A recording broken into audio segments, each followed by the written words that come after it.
So what are you expecting from the meeting today? Thanks. Well, today we are visiting the International Rhine River Commission. This is a particularly interesting example for us because it's one of the leading mechanisms in regard to river cooperation and transboundary cooperation. So I think we can take some interesting examples of how they have achieved in terms of formal agreements and implementing basin management plans.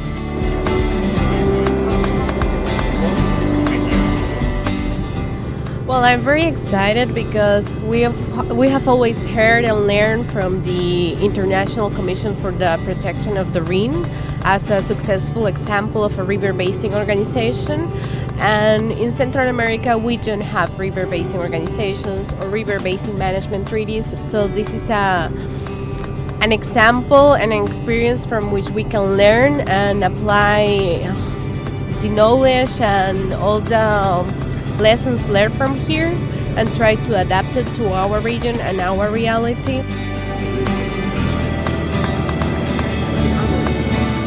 My expectation is to find out how the Rhine River Commission is involving the various stakeholders in the management of the water resources of the Rhine. We've been having lots of challenges. In Africa we have similar commissions, but they are recently established and they don't have long history of stakeholders engagement.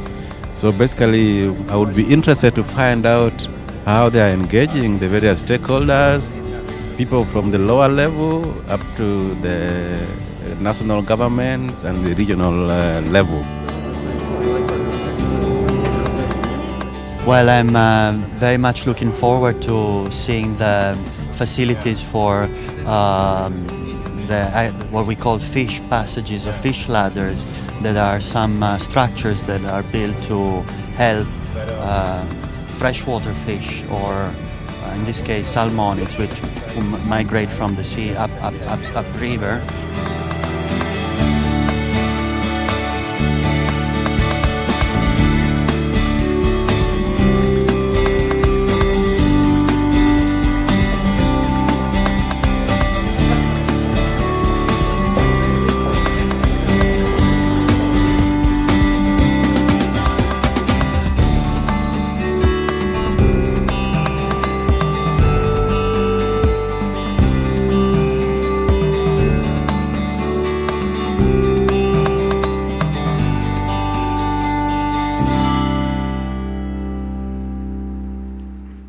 What are the main challenges to achieve in order to get a better cooperation?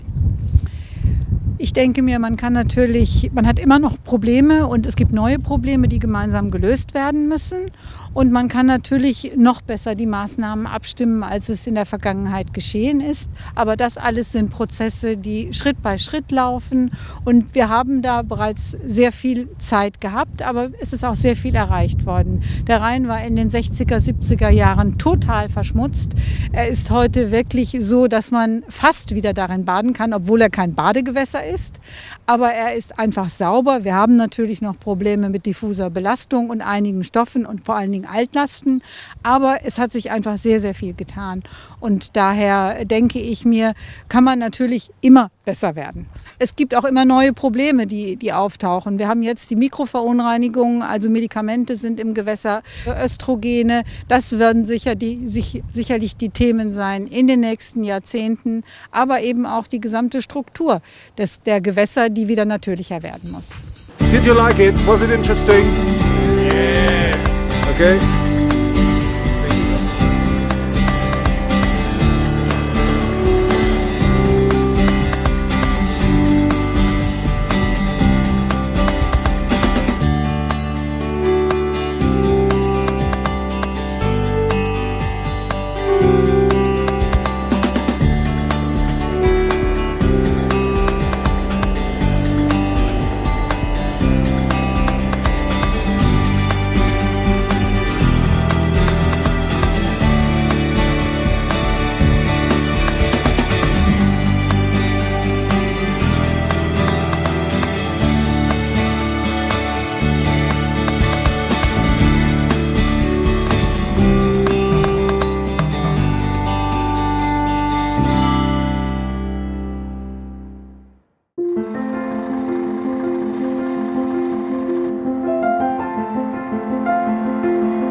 First, I think it's a very interesting concept to use what we can call an umbrella species like the salmon to restore the river.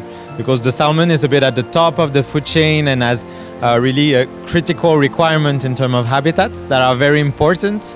And by trying to conserve and restore the population of salmon, we're really working on the entire river system. So we're here in an example of a fish passage that seems to work well, but we also heard that there are still challenges. So it's an ongoing process. We are learning every time we are building a new passage, we're learning a bit more on how to do it.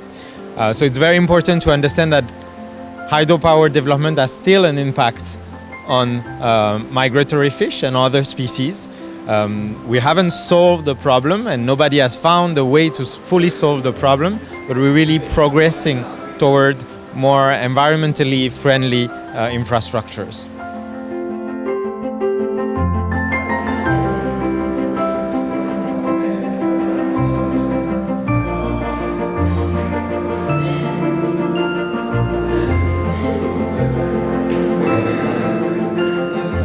Ja, es ist so, dass eigentlich alle Fische wandern, mehr oder weniger. Es kommt immer darauf an, welchen Grund sie dafür haben. Zum einen Nahrungssuche, zum anderen aber der Hauptgrund ist, dass sie zum Laichen, also zur Vermehrung wandern und dadurch auch weite Strecken zum Teil zurücklegen müssen.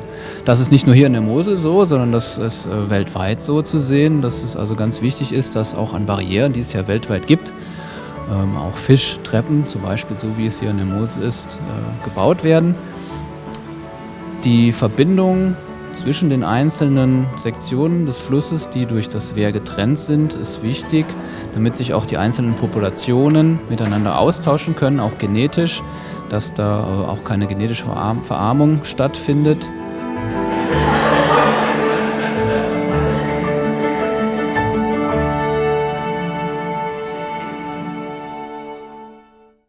Nous sommes allés ce matin étudier l'institution de la Commission pour la protection du Rhin. Quelles sont vos impressions et quels ont été pour vous les apports pour votre travail dans le bassin? Oui, je te remercie. Effectivement, cette visite a été très édifiante pour moi. Comme nous travaillons avec des organismes de bassin, mais bien sûr qui partagent autant de pays dans certains cas, et dont la gestion bien sûr est tout à fait différente d'un bassin à un autre. Mais toujours est-il que, à travers donc, notre visite, nous avons vu qu'il y a bien sûr la volonté politique qui est un élément très important dans toute entreprise. Et en second lieu également, vous avez une commission qui dispose aussi d'une expertise assez intéressante au niveau national, mais qui bien sûr apporte un certain nombre d'informations, notamment les données de base, qui sont indispensables pour les prises de décision. Ce qui bien sûr manque en grande partie dans notre contexte, c'est-à-dire que la mobilisation des connaissances ou des données qui peuvent bien sûr permettre aux décideurs politiques de pouvoir donc prendre des décisions allant dans le sens d'une meilleure gestion donc, de ces bassins hydrographiques.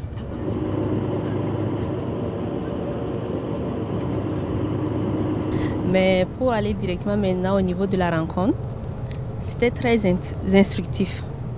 Les diapos étaient clairs, assez explicites et on a pu voir que le secrétariat en fait joue un rôle de coordination. Mais en arrière, on voit qu'il y a beaucoup d'expertise aussi. C'est ce qui manque souvent aussi dans nos pays.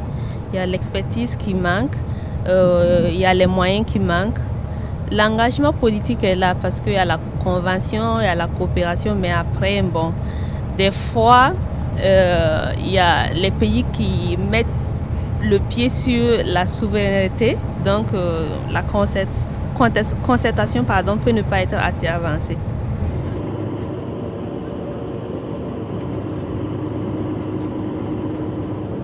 Well, we learned so many things in just 2 hours of very rich discussion. But one of the themes that I thought was very interesting was how it is that countries are prompted to cooperate.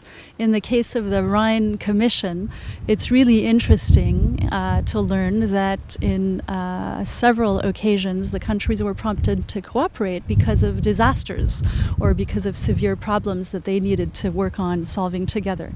Another topic that I found really interesting was to learn how the countries are working together under the framework of the EU directive, but without any kind of forced collaboration in place or sanctions. Rather, they work on the basis of a trusting collaborative relationship, and they share information and they report information in a way that is open and trusting, and that's the basis of their collaboration.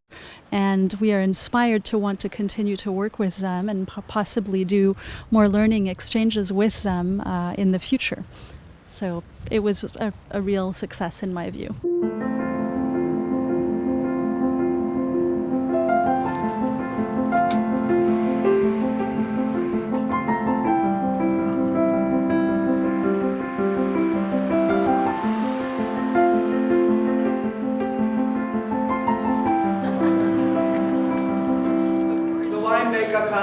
That's me, and I'm very happy to get the chance to meet today in my winery an international team of environmental law experts. And if you like, we can advance downstairs in the wine cellar.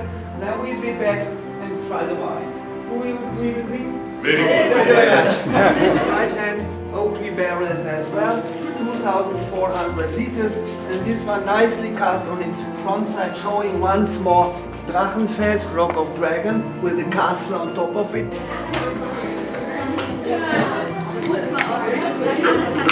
Ladies and gentlemen, dear lovers of wine, we are going to escalate now step by step. The wine's becoming sweeter and sweeter.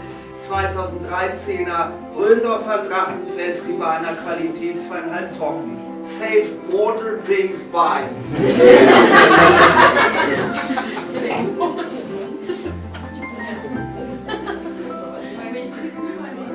Yes.